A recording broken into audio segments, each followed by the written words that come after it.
Hey guys, welcome back to the channel. Today we're getting into consciousness and manifesting great things into our lives by changing our concept of self. Just like we learned in the previous chapter with I am, is the reason our lives or our worlds are the way that they are, whether they're good, bad, or indifferent, is because of us, our current concept of self. But when we can change that concept of self, we can actually change our external world and actually experience a different portion of that with, and transfer to that version of ourselves that already has everything that we want, the relationship, the career, the money, everything. And that's what we're learning right now. So let's go ahead and jump into chapter 2. This is consciousness, where we break this down even further. So I'm going to go ahead and jump right into this, and I'm going to break this down for you very, very well. That way you can understand this and actually start really applying this in your life. Because if your world right now, if there's anything in your life right now that you're just super, super unhappy with, and something had happened to you, or you don't have the money you want, or the career you want, or the relationship you want, it's because of your current concept of self. But the fun part about it is we can change it. You can absolutely change it. You could do it right now. And that's what we're teaching. That's what I'm teaching you. And that's what Neville Goddard was teaching us in all of his books. Is he was just such an intricate person. He was so intellectual that he didn't break it down quite, well enough for everyone to understand the first time reading it. So you have to read it so many times. And that's what I've done, so I'm going to be able to break this down for us right now. Okay, so chapter 2, consciousness. It is only by a change of consciousness, by actually changing your concept of yourself, that you can build more stately mansions, the manifestations of higher and higher concepts. And that kind of comes to the unfoldment of consciousness itself. It's like when you read something the first time, you get something out of it. You read it a second time, you get even more. It's like a different book or a different chapter every time. That's because your level of awareness and your consciousness and your concept of self is actually growing, is changing. So every time your concept of self changes, you can see things that weren't there before. And that's the same thing with your world. It starts transforming. As your awareness increases, you start seeing different things, and you start noticing different things. They were there before, but you can't see them. You cannot see them. That's the way that the parallel realities work. It's so intricate. There's so many different things about it. But the more your consciousness expands, the more you can actually extract and see in your world all the great things, and you're experiencing a different portion of the same reality that you could have experienced before had you not increased your awareness. That's really, really awesome. Actually, when it comes to manifesting, this is actually something that's really, really incredible, because you have that ability to be able to see things that nobody else can see and manifest things that nobody else can manifest. So this it puts you one step ahead of everything else, and just increasing that awareness. All right, so it's only by a change of consciousness, by actually changing your concept of self, that you can build more stately mansions, the manifestations of higher and higher concepts. By manifesting is meant experiencing the results of these concepts in your world. Okay, so that's by manifesting is meant experiencing the results of these concepts in your world. Okay, so it is vital importance. It is of vital importance to understand clearly just what consciousness is. This is what I've covered so much in my videos, guys. How important it is to understand what consciousness is as it relates to manifesting. Because when you raise your level of consciousness and understand it, then you can manifest much easier, because you're changing your version of yourself, changing your concept of yourself, and that changes your feeling states. And then your thoughts change, your ideas change, and then the images in your mind change, and then your world changes, because the world is just you pushed out. You're projecting. We're all just projecting the screen of space, so it's all from your internal world. So you can change that, and everybody else is just playing their parts in these different worlds that you're experiencing. It's really, really fun. All right, so the reason lies in the fact that consciousness is the one and only reality. This is what my grandfather used to tell me too. It's like one of his quotes that he always used to tell me, is that consciousness is the one and only reality, and what you're conscious of is an illusion. I love that. Okay, so the reason lies in the fact that consciousness is the one and only reality, is the first and only cause substance of the phenomena of life. That's where everything began, guys. That's where everything began and everything finished. And nothing will ever finish, and nothing really ever started. I mean, if you really want to get in depth with it, everything just is. There was never a beginning, and there was never going to be an end. Okay, so nothing has existence for man except through the consciousness he has of it. Okay, so this goes back to what I was explaining about things changing, and the higher level of your consciousness, the more you could be in the same exact world, like reading the same book you read a week ago, but your level of consciousness has increased. So now everything's changed. The words have changed. The meaning has changed. You actually can gather more information and use that in your world. And as you increase that awareness, You're going to be able to be a multi-millionaire. You're going to be able to do things that people are like, how is this person doing all this? It's because of your level of awareness. Okay, so because nothing has existence except through the consciousness you have of it. Okay, so therefore it is to consciousness that you must turn, for it is the only foundation on which the phenomena of life can be explained. All right, so if we accept, this is like the first time I read this book, this actually blew me away. It took me a while to truly understand it. So I'm going to break this down. I love this part. Okay, so if you accept the idea of a first cause, like a first cause substance, like that created everything, that, that the consciousness itself, like you have to accept that idea that there's a first cause. Okay. If you do accept that, it would follow that the evolution of that cause would never result in anything foreign to itself. So nothing can be separate from the first cause substance. Okay. So if the first cause substance was light, like he explains right here, everything has to be light. All its evolutions, fruits, and anything that's manifested from that first cause substance, which the example he gave here is light, then it would have to remain light. So, but we do know that the first cause substance is consciousness. Consciousness is the first cause substance. So there can't be anything separate or different than consciousness anywhere. All of consciousness evolutions, all its manifestations, all its fruits, everything that appears separate from it is actually it. And it remains the same. It remains itself. Like it remains like light. If it was light, everything is light. Consciousness is the first cause substance, so everything has to be everything is consciousness. Everything's connected. There's no separation. When I first read this, it blew my mind. This is when the light came on. It clicked. I said, what? That's crazy. That is so awesome. All right, guys, so let's move on here. But that was, I love that. That was that light came on. Okay, so the first cause substance being consciousness, all its evolutions, fruits, and phenomena must remain consciousness. Yes. So everything is consciousness. We are conscious. You and I are consciousness. Everything you see is the same thing. Consciousness. We're all the same. Exactly the same. All right. So all that can be observed would be a higher or lower form or variation of the same thing. So this is the awesome part here. So everything is consciousness. Everything, there's nothing separate from consciousness.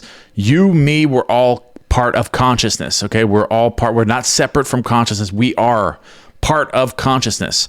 And all that could be observed would be a higher or lower form or variation of the same exact thing. In other words, if your consciousness is the only reality, it must also be the only substance. Okay?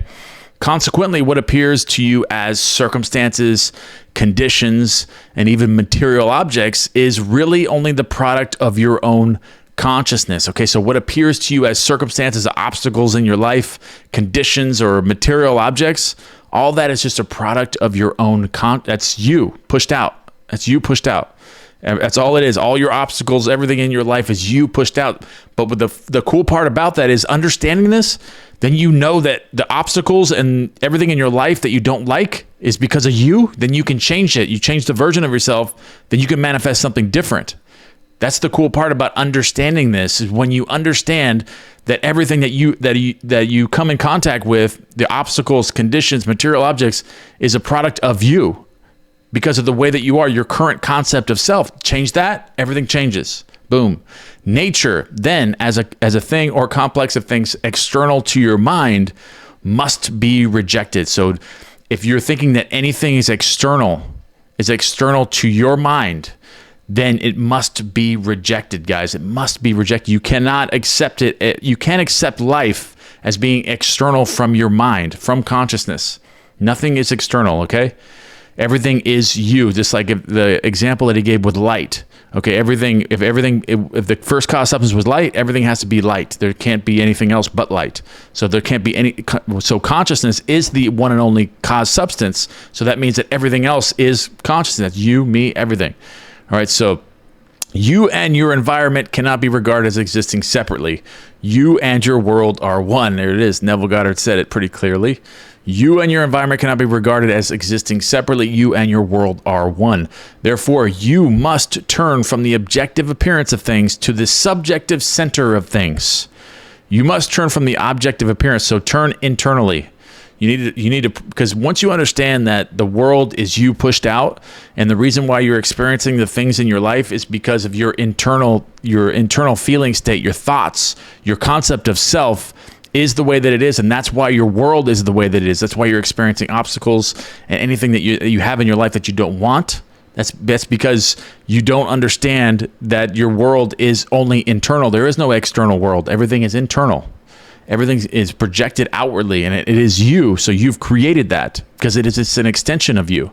So you must turn from the objective appearance of things to the subjective center of things, your consciousness, if you truly desire to know the cause of the phenomena of life and how to use this knowledge to realize your fondest dreams, to manifest a great life, okay?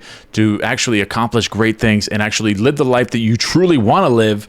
And now you don't have to live this other life anymore. All these obstacles and these things that are, that are in your life, you're like, why is this in my life? I don't understand why this is here. That's what we're going to get to, and that's what we're going to change. And we're going to have that ability to, because understanding that everything is from within us and that our lives are the way that they are because of that, then all we have to do is change us. All you have to do is change you internally, then your world changes. See, that's what's so special about this teaching. All right, so in the midst of the apparent contradictions, antagonisms, and contrasts of life, there is only one principle at work. Only your consciousness operating. Only your consciousness, okay? So it does not matter. There is only one principle at work here, and that is the fun part of this. That's how we can change our lives completely. Okay, so difference does not consist in variety of substance, but in variety of arrangement of the same cause substance, which is your consciousness. Okay, so the world moves with motiveless necessity. Just like the subconscious mind is impersonal. It doesn't know between right and wrong or true and false. Okay, so it doesn't have a motive of its own. It only knows what you tell it through your subjective feeling states. Okay, so, or your conscious feeling states that you impress into the subconscious mind, then it's outpictured. Okay, so that's we're going to go over that later. Okay, so by this is meant that it has no motive of its own, but is under the necessity of manifesting your concept, your arrangement of your mind. And your mind is always arranged in the image of all you believe and consent to as true. Okay, so the rich man, the poor man, the beggar man, or the thief are not different minds, okay, but different arrangements of the same mind, because we're all one energy, guys. So there's no separation. We've gone over that. In the same sense that a piece of steel, when magnetized, this is a good example, differs not in substance from its demagnetized state, but in the arrangement and the order of its molecules. So you get a piece of steel and you arrange the molecules in a certain way, then it's magnetized. But you change that order, the arrangement of that order, then it's no longer magnetized. It's just a piece of steel. That's the same way you can look at, the different states of man. Okay, the different states of man. We're all the same cause substance, but those are just different states that you can hold of your concept of self. Whether it's a rich man, a poor man, or a beggar man, those are just concepts of self. But you have the privilege of changing that by understanding this. So this is how you change that. So if you are a poor man or a beggar man or a rich man and you want to change that now, this is how you do it. Okay, so a single electron revolving in a specific orbit constitutes the unit of magnetism. Okay, so when a piece of steel or anything else is demagnetized, the revolving electrons have not stopped. Therefore, the magnetism has not gone out of existence. There is only a rearrangement of the particles so that they produce no outside or perceptible effect. When particles are arranged at random, mixed up in all directions, the substance is said to be demagnetized. But when particles are marshaled in ranks, that a number of them face in one direction, the substance is a magnet. Magnetism is not generated, it's displayed, okay? We are not generated, we are displayed. Health, wealth, beauty, and genius are not created, guys. Health, wealth, beauty, and genius are not created. Okay, so they are only manifested by the arrangement of your mind. So you can change the arrangement of your mind. We have that privilege of changing the arrangements of our mind because if you're not healthy, you're not wealthy, you're not beautiful, you're not a genius. All you have to do is change the arrangement of your mind, just like the steel. Okay, just the rearrangement of the particles in line. You change that feeling state. You change that concept of self. Then you can create health. You can create wealth, beauty, genius, all this.